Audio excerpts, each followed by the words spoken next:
the challenges are really to us and to our individual institutions at the moment to stop kind of theorizing and begin to do. Hello and welcome to the Research Valorisation podcast series. My name is Balzhana Razbaeva, Manager Strategic Initiatives at UN, and I'm your host for today. In today's episode, the discussion revolves around the perceived challenges to commercialization and valorization and the different supporting mechanisms to overcome these challenges while sharing some examples of valorization in practice and specifically in social sciences, humanities and arts. For this discussion, we have invited Dr. Emma Salgard Cunha, Commercialization Manager, Arts, Humanities and Social Sciences at Cambridge Enterprise at the University of Cambridge, and Sean Farran, Global Innovation Lead at London School of Economics and Head of Marketing and Communications at Aspect Network. If you are interested in this topic, you should join us at the 2023 UN conference in Budapest in May, where we break down things in more detail through case studies, research and interactive sessions. Details are available on our website un.org. We really hope to see you there and that you will enjoy the discussion today. Thanks, Belgian. Hopefully you're hearing me loud and clear. Yeah, perfect. And very, very glad to be with you for this discussion today. It's interesting to wonder who is sitting in the audience as well, because I think to some extent social science, humanities and arts commercialization has felt like a little bit of a niche topic. There are a lot of special interest groups in this area, but I think that this is something that mainstream commercialization and valorization can't really afford to ignore. And there are a lot of learnings that coming out of work with social scientists, especially, that are really transposable into commercialization practice across the board. So, I mean, as part of the sort of briefing for today's talk, Balzhan asked us to talk a little bit about perhaps some challenges that are arising in the field right now. And I'm a practitioner. I'm based here at Cambridge Enterprise, which is the commercialization arm of the University of Cambridge. I've been here for 4 years now. And when I arrived at Cambridge, it was really in a kind of piloting stage. What's out there in the arts, humanities and social sciences? But very quickly, and I mean, I'll be interested to hear Sean's perspective on this, very quickly it became apparent that, of course, valorization, entrepreneurship and commercialization work is already happening in the arts, humanities and social sciences in every university right now. Your academics and researchers that you're supporting are already having and applying a kind of entrepreneurial or commercialization mindset to their work, whether or not that is actually taking the form of kind of commercial outputs, the kind of productization steps, the way in which they innovate, they design for their beneficiaries, and the way in which they think about their impact is already well embedded. And so very quickly, it was possible to create a pipeline of new cases, commercialization cases that have really high potential value, both in terms of economic value, of course, but also in terms of that social or societal impact. And so I think a challenge for us who are working in this area of AHSS commercialization has to do with a kind of, we really understand the landscape. We've done a lot of research, and one thing that we really focus on and we really understand is the challenges. So we know what the challenges and perhaps what the motivations of our academics are. They'll tell us, and we've asked them, and you can read there's plenty of theoretical research now, including the fantastic kind of reports that come out of UIIN, for example, that really map that landscape and allow us to understand what the challenges might be. And then also, because we're social scientists ourselves, maybe, there's a really strong emphasis on the impact and the evaluation piece. So we're very interested in knowing, okay, if we were to do this right, what will those impacts look like? How can we quantify them? How can we measure and talk about them? And we want to talk about them so that our stakeholders in government or in the university's administration wake up and pay attention to the kind of potential of social science valorization, I guess. And so on the one hand, we really understand that kind of basic context. And on the other hand, we're very interested in thinking about the output. But here's the challenge now, and the challenge is really with us. It's in the praxis now. We really need models, and we need case studies, and we need mechanisms for sharing best practice, of which Aspect in the UK is certainly one. Something that actually brings us through with those projects, bring the academic to us, understand what it is they're trying to achieve, and apply the knowledge that we have from commercialization into this new field in a very practical way. So for me, the challenges are really in they're a challenge to us and to our individual institutions at the moment to stop kind of theorizing and begin to do. So I think that's really where we are. I mean, the last 5 years have been momentous in the way that arts, humanities, and social sciences has taken the stage, really, in commercialization. We have lots of interesting groups that are investigating this and working in different areas. But I think if we can really define our own praxis and bring some best practice case studies forward, then that's going to be a huge boon to all of us. So that's the kind of challenge, and that's where I want to sort of start talking today, I suppose, which is at this sort of tipping point towards real practice. So for us, I think we need to stop wondering, what is it that why don't our academics engage with us, or why is it that our academics aren't doing X, Y, Z?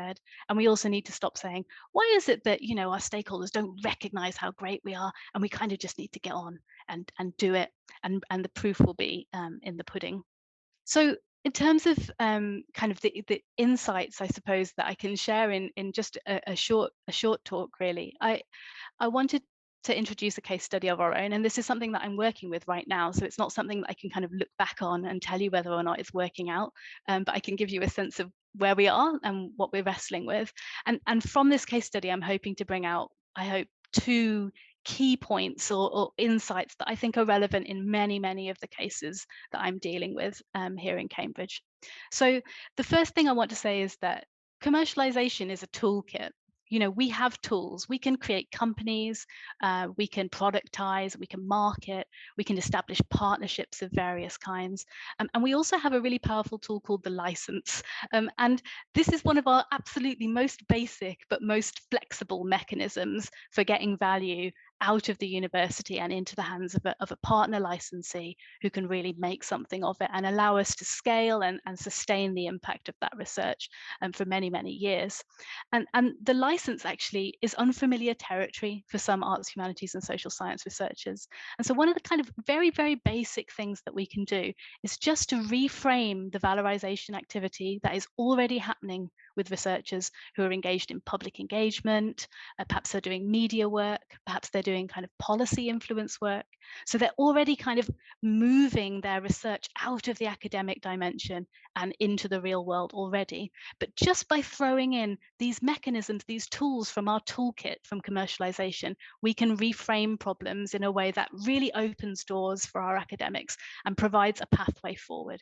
So that's the first thing that I think we can really be bringing here, to bring those skills, bring our knowledge, and just help to guide and create pathways towards research impact with and for our researchers. So that's the first thing. And then the second thing is that in social science commercialization, we really need to be able to understand who is it in the value chain that actually has the capacity and the motivation and the mandate and the finance, the backing, to be able to get a project out of the university with us. Because our researchers are focused on their beneficiaries. They're focused on, maybe they're working in education research, they're focused on a pupil, the pupil or the teacher who can take this piece of research and run with it. But actually the value chain to reach that person can be very convoluted. So we may need an edtech platform to pick this up. We might need to think about schools budgets. We may need to get local authority or government budgets involved. And so trying to work out who in this chain is our customer and how can we make sure that they're on board with us to deliver the impact where it's needed. This is an absolutely crucial step. And the lucky thing is that humanities and social science researchers are fantastic at finding where that person is because they're systems thinkers, and they are absolutely capable of helping us to identify the stakeholder who can deliver impact. So here's my quick case study that I hope illustrates a couple of these points. So I'm working with a researcher in our Institute of Criminology at the moment. His name is João Costa, and João, he works in conflict resolution and peacekeeping interventions. That's his area of specialty. And out of his research, he's developed an intervention in communities that are affected by conflict or violence, sometimes very long-lasting conflict and violence that's been around them for decades. So we may have two different communities living very close together, but with very little interaction and certainly no productive interaction between the two. And indeed, there may be violence between those communities as well. Now, how can we create an opportunity for a little pocket of peace, a little conversation to start in the midst of this larger geopolitical problem, just to allow two communities to begin to work together again and develop those kind of productive relationships? So his research is focused on that. And of course, he's able to gain grant funding and to go out and to test and evaluate and design interventions that make a real difference to these communities. But while he was engaged in this research, he was always thinking to himself, this is portable, this is transposable, we could scale this, because what works for this community, with some changes, of course, could work in other communities across the world. So how is he going to move from a single grant fund, a piece of research being delivered very much in an academic capacity, to actually having more like a product or a service? And he came to Cambridge Enterprise because he was already working with, I guess, some commercial partners, although they might not call themselves commercial partners, NGOs, and also with the United Nations, who were absolutely the stakeholders who wanted to deliver this change to communities and had the capacity and the ability to deliver that change in a way that the communities themselves can't, because he can't just send out his research into the world and hope that these kind of local rural villages he was working with in Northern Africa, for example, they're not going to receive his research, they're not going to watch the documentaries that he produces, they're not necessarily going to be able to interact with the research in that way. They really need a delivery mechanism to be in place, and they need capacity in order to make a difference with that piece of research. And so our kind of way of working with him has been to introduce the idea of licensing, just to get him to think, what is the value here? Are there ways in which this intervention can be packaged? Is there a kind of copyright piece here? Are there, research questionnaires, delivery pieces, concept notes that we can bring together, and we can start to say to stakeholders who are working in civil society, actually, primarily, this is what we've got. We know it works. Here's the research basis for it. And this is how you as an organization could deliver it. And so just bringing that change of mindset from straightforward research dissemination and public engagement to actual valorization, understanding the value and understanding the value to specific stakeholders has been absolutely crucial to developing this. And now, of course, we have the opportunity to scale. We have more opportunities cropping up in different parts of the world. We have to think a little bit about how we could detach the thing from Joao himself and how he can train trainers in order to deliver it at that larger scale. But we're kind of working with him now in this entrepreneurial way, with that sense of the value of this piece of research, not just as research, but as a real world intervention that can be scaled and deliver impact.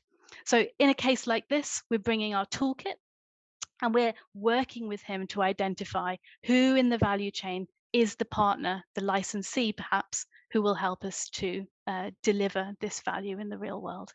So that's my little case study. And if I'm allowed just a sort of final point before I hand over to Sean, I think something that I'm very aware of at the moment is that we're walking a tightrope really between wanting to focus on what the challenges and difficulties are for our researchers engaging with us, engaging with commercialization.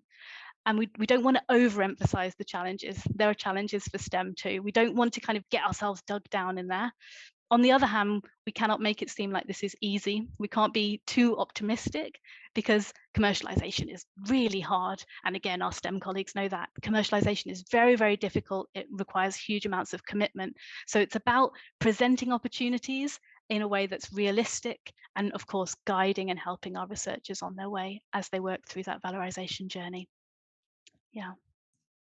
Wonderful. Thank you so much. Very, very insightful pitch. And I personally thought that the case study was very inspiring as well. I may have a few questions on my own, but before we'll dig into that, I would like to invite Sean now to say a few words as well about the work that they do at Aspect. For sort of starting, I suppose, it's just amazing listening to sort of Emma speak about the amazing work that Cambridge is doing, and also connecting on a global level. And I suppose when you think about Aspect and what Aspect is, it's also thinking about how, and I don't know how many university practitioners or researchers there are in this audience, but thinking about how inspiring it would be to have that knowledge and that enthusiasm that Emma has just brought to that discussion.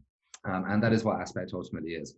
It is a network of universities that aim to motivate and inspire each other and experiment with each other with the knowledge and the skills that each university member has as part of that. So, I mean, Aspect stands for, Basil very kindly introduced us as a social science platform, which is very much what we were founded as. We've changed a little bit in the last year or so to focus around SHAPE, and I'll come on for that into that in a minute. But so Aspect stands for SHAPE Platform for Entrepreneurship, Commercialization, and Transformation. That T, transformation, is just as important as the rest of it, which we'll come on to as well. Our primary aim, as I outlined previously, is to kind of build this network of institutions, really then committed to socially responsible innovation as well. So our focus is SHAPE, which is Social Sciences, Humanities and the Arts for the people and the economy, which is basically exactly the same as the kind of SSH that was talked about beforehand. There is STEAM, there are other sorts of abbreviations that are going around. I mean, this one was in a sense coined by Julia Black, who also sort of heads up Aspect as chair of the steering group at Aspect, and now at the British Academy also. And the people in the economy element is, I think, particularly relevant when we look at social sciences, humanities and the arts, and definitely not to shy away from that responsibility in a sense towards both the economy and the people who compose it. So these subjects, they comprise a very large part of research in the UK. But a few years ago, when Aspect was being put together, it was recognized and very widely recognized, as it is still, I think, the research commercialization pipeline was not as strong in kind of SHAPE in social science, arts and humanities as it is within STEM. Not as simple either, in a sense, although there's many who sort of disagree perhaps.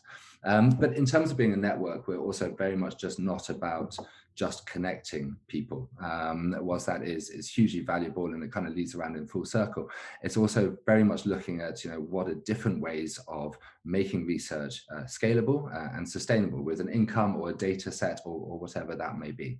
And this comes down to then looking at alternative models as well. So looking outside of the realm of policymakers or non-governmental organizations, looking towards the mechanisms of the private sector. So things like social enterprise models, and I'm sure Emma will be able to sort of speak more on this at the moment, but the impression that I've certainly had over the last couple of years is it aligns a lot more, for example, with some of the university values and different universities to be able to make those kinds of things a feasible solution. Also, the landscape within that has changed dramatically, of course, if we look at companies like B Corp and things like that as kind of models that people can start to follow. It starts having a resonance within institutions and also for the individuals who work within them. To me, there is still a degree of resistance towards SHAPE having a commercial value, and in a sense that becomes different to commercialization, but having a commercial value perhaps is one thing, and also having a relevance. And what I mean by that is people who are outside of our communities understanding what is the relevance of SHAPE within their industries. You look at some of the tech ecosystems that are growing and increasing around the world. SHAPE has a huge role to play within that. It already does. You look at Silicon Valley startups, you look at LinkedIn, Facebook, Uber, Just Eat, all of them employ huge amounts of humanities grads, you know, for reasons. And I mean, even, Mark Zuckerberg, I think, studied psychology for good or worse, whatever that may be. But there is a big underpinning in it, and there's a big role for SHAPE to be able to play within these development of the tech ecosystems and STEM ecosystems as well. So that's what I mean about sort of it having a commercial relevance, more on a kind of governmental perhaps level as well. So the key elements that I think there are within this are then, you know, figuring out what is scalable. And, you know, Emma was touching on this as well, and this is why it's so amazing, the sort of wealth of knowledge within the universities, is because they do understand the academics, they do work so closely with those academics, and to figure out what is scalable with those academics within those institutions as well. For example, creating a toolkit, you know, that can be utilized, as Emma was saying in her example, to then kind of feed back into the research as well. So it starts kind of breaking down this barrier of commercialization being a sort of an evil thing, as if one is kind of selling out, which I think is definitely not at all. And it's sort of reframing that, really. I think that's one of the key elements we've got to look at, is how do we reframe words like commercialization? I mean, if we had never had commercials on TV and they weren't that moment where, they broke up what we were enjoying and we were taking a break from what we were enjoying, perhaps we would not look at commercialization in such the same way. So it's about looking across different disciplines, seeing how then we can support and experiment. I think experiment is a key thing here as well. I mean, at Aspect, we pilot projects. We pilot them and then we develop them further. And so it's really about utilizing not only that knowledge, but also learning from the mistakes that arise from it, and in fact embracing those mistakes and building from them as well. And this then supports the kind of connectivity between different institutions as well. Many institutions can have slightly different agendas. There is a competitive atmosphere sometimes amongst institutions, but when you're able to find those points of synchronicity through learning, through experimenting, then that works not only on an institutional level, but also then at an individual level.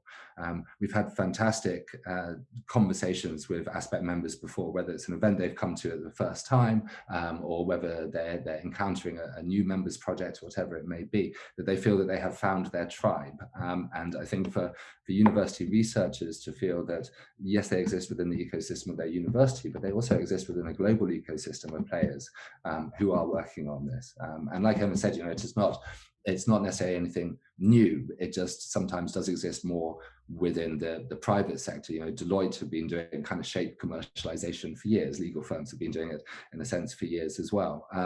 But making people aware that what they are doing can be useful without this, the sort of, resistance, but the kind of connotations that sometimes things like commercialization as a word can have, and thinking about commercialization in different types of ways and what that means. I think that is a kind of key element that we need to look at moving forward. But I come from a very different perspective in a sense as well, because I'm not a practitioner. I do have social science, arts and humanities background, but I very much work on the kind of communications, strategic communications around this, and what that means locally for sort of our institution, but also our network, but then how then can we expand that, and how can we grow that as a network of networks effectively under common banners. Great. Well, I think that was very inspiring, and I indeed agree with you that we were able to hear from two different perspectives. Well, first of all, we get to hear how actually the practitioner work would look like when it comes to social sciences and humanities. Shape has, I think there are so many different abbreviations indeed that can be utilized, but I think it was also very interesting to hear about the efforts that the universities are making in order to be able to work collectively on that. And I think Aspect is doing an excellent job in bringing those communities together, because I think what we often see when we work on that topic is that often those professionals as well as academics kind of feel themselves a bit lonely, because it's just something that is not that well established just yet, even though, and this is where I'm getting to my first question actually, Emma, you mentioned that actually many researchers actually do valorization work, they do commercialization work, or at least they're starting it, but they may not necessarily be even aware of that, because it's not something that they would be educated on, or they may not necessarily see enough role models in front of them. You were talking about the importance of the case studies.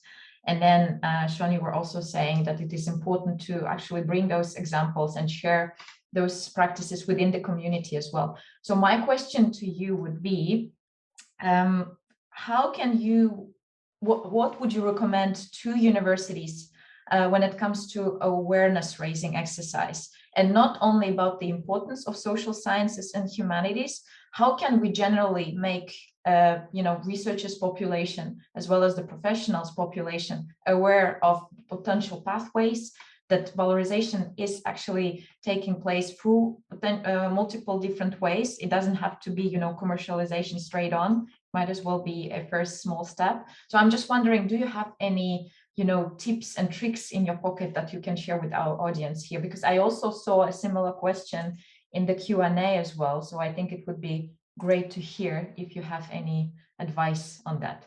Yeah, I mean, I'm happy to jump in. I think one of the questions that caught my eye was around trust, and I think this is like absolutely crucial word. I mean, I'm a literary historian by training. It's not an accident that I was brought in to lead this area of work at Cambridge, and I think that there is value in having discipline-specific expertise in the commercialization office.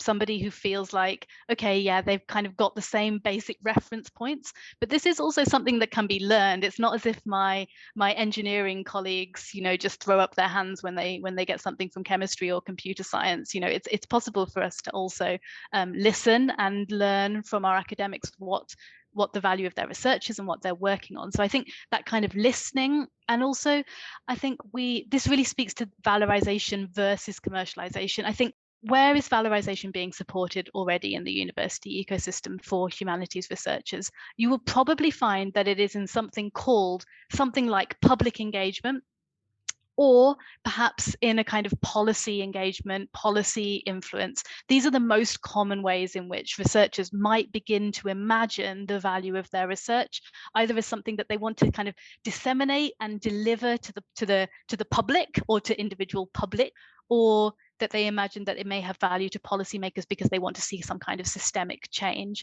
Now, we are the colleagues of our expert facilitators who assist humanities and social science researchers to make that influence happen in terms of policy and public engagement. But we need to go to them and listen to what they're working on as well. So I think, when we from the commercialization office are to offer training, for example, for our researchers, we go to where the researchers are already receiving their training, which may well be from the public engagement team. We have a fantastic public engagement team in Cambridge, and say, all right, let us run a session which is around, for example, co-creation. And co-creation will absolutely speak to people who are working on, you know, um, patient or kind of beneficiary design, for example, inclusive design, user-focused and sort of user experience research. It will speak to people who are interested in working with creatives, and it will also speak to people who are kind of innovating already. And so going to where the researchers already have those kind of trusted links and building relationships there, I think, is really important. It's not about kind of shipping them in Cambridge, shipping them away from the humanities department over here to our kind of STEM hub and sort of trying to induct them here. It's really, we need to go there. I think that's the key.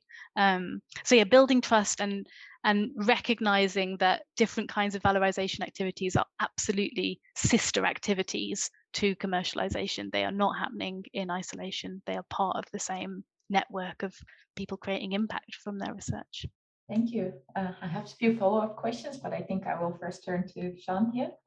Yeah, I mean, I think Emily, sort of hit it on the head to an extent. And there's the trust element is a really interesting one to start thinking about, because, on the one hand, yes, it is important for people to be able to have languages and point of references and things like that. On the other hand, and one of the sort of questions in the chat there sort of raised it, is we do have a lot of different terms for things as well. So, as you say, what could be public engagement for one person, that is also valorization. So I think it becomes the challenge then about how can we look at what the language of this is, and how can that, on one hand, accommodate those points of reference that people need to be able to feel comfortable within it and to be able to evolve within it. But on the other hand, also provide quite a clear sort of trajectory for people, because it is a sort of, it's a huge kind of matrix of different sort of avenues and ways into it. The aspect of a really interesting project, the Entrepreneurship COP, last year around the language of entrepreneurship, and how do we describe it, how do we encourage it, right from the sort of stage of students starting at university all the way through to the researchers, and the amount of variance within that. It's no surprise that it's a continual education piece, because we don't have that one collated language. And I suppose what we try and do to an extent at Aspect, by bringing together the different organizations, is make a start somewhere, in a sense of trying to figure out, okay, what does that look like to be able to respect that institution's language, to be able to respect those individuals' languages, to have those different point of references for all of those different players within the ecosystem. And how can we start sort of building that as a sort of nice Lego block structure that people can kind of comprehend. So to answer this thing that came in terms of what can we do. and maybe I'm being biased here, but I think bringing people together and communicating amongst them and finding commonalities within what they're doing, and that awareness raising piece in that regard is crucial. And then also doing that on the flip side and looking outside of universities, seeing where that is then happening within the public sector, combining those two discussions, bringing people in from different diverse backgrounds into discussions and debates, and trying to spread that out as much as possible, because the similarities that exist across the, well, not only the sort of fields in which we work, but across the whole of the world are huge. And I think if we can create that kind of discussion on a global level, very much sort of bringing together North and South as well within that relationship, there's a huge amount to be able to learn now.